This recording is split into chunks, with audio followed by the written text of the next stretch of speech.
Hey everybody, Mohammed Bilal here. Ever wondered what the brain of your computer looks like? It's this whole intricate thing we call the motherboard. But what does it actually do? And why should you care? In this video, we're going to break down everything you need to know about motherboards. We're talking CPU sockets, RAM slots, chipsets, the whole shebang. By the time we're done here, you'll be fluent in motherboard. You'll know exactly how your PC works, what to look for in a new one, and maybe even be able to impress your friends with some serious tech knowledge. So buckle up, hit that subscribe button, and let's dive in. Alright, first up, the CPU socket. This is where the magic happens, folks. See that big old square-shaped socket? That's where your CPU, the brains of your computer, gets plugged in. Different motherboards have different sockets, and each socket type supports specific CPU families. Think of it like trying to fit a square peg in a round hole. It ain't gonna work. So before you go buying a new CPU, always double-check the socket type on your motherboard. And hey, while we're here, let's talk about those little levers on the side of the socket. You'll need to gently lift the lever to open the socket, carefully place your CPU inside, make sure you line up the arrow, and then gently lower the lever back down to lock it in. Now, let's move on to the next component, the RAM slots. Next up, we've got the RAM slots, also known as DIMM slots. These bad boys are where your RAM modules live, and let me tell you, RAM is crucial for a smooth-running PC. Think of RAM as your computer's short-term memory. It's where all the data your computer needs to access quickly is stored.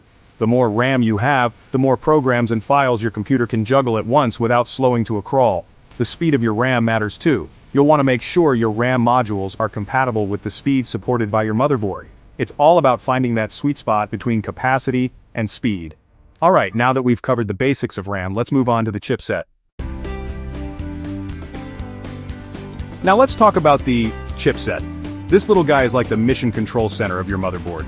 It's a set of chips that controls how data flows between all the different components on your motherboard, like the CPU, RAM, graphics card, and storage devices. A faster, more efficient chipset means faster data transfer speeds, which translates to a snappier, more responsive system overall. These days, many motherboards have a single chip design where the North Bridge functions are integrated into the CPU, but the concept remains the same. The chipset is essential for keeping everything running smoothly. Alright gamers, listen up, this next part's for you. We're talking about PCIe slots, also known as expansion slots.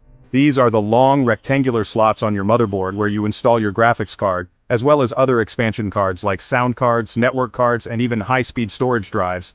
The PCIe slot is like the express lane on the highway. It allows for super fast data transfer speeds, which is crucial for demanding tasks like gaming and video editing. The latest and greatest is PCIe 4.0, but even PCIe 3.0 is still plenty fast for most users. So whether you're a hardcore gamer or just want the flexibility to add more components down the line, PCIe slots are your best friend. Next up, let's talk storage. No motherboard would be complete without a way to connect your hard drives and SSDs, right? That's where SATA and M2 slots come in. SATA, or serial ATA, is the older standard, and you'll still find SATA ports on most motherboards today. But if you want blistering fast storage speeds, you need to step up to M2. M2 slots are those small, gumstick-shaped slots that are becoming increasingly common on modern motherboards. If you're looking to build a super fast PC, make sure your motherboard has at least one M2 slot and invest in a high-speed NVMe SSD. Your loading times will thank you. Alright, this next one might seem obvious, but you'd be surprised how many people forget to plug in the power connectors. Your motherboard needs juice to function. There are usually two main power connectors, a 24-pin connector for the motherboard itself and an 8-pin connector for the CPU. Make sure you connect both of these securely to your power supply or your PC won't even turn on. Trust me, a dead PC is a sad PC.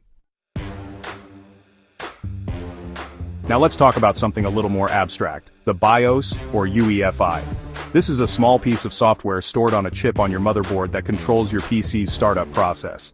When you press the power button, the BIOS UEFI kicks in, checks for all the connected devices, initializes them, and then hands over control to your operating system. The BIOS UEFI also lets you configure some basic system settings like boot order, fan speeds, and even overclocking options. To access the BIOS/UEFI, you usually need to press a specific key during startup like delete F2 or F12. It might seem a bit intimidating at first, but the BIOS UEFI is actually pretty user-friendly these days with graphical interfaces and even mouse support on some models.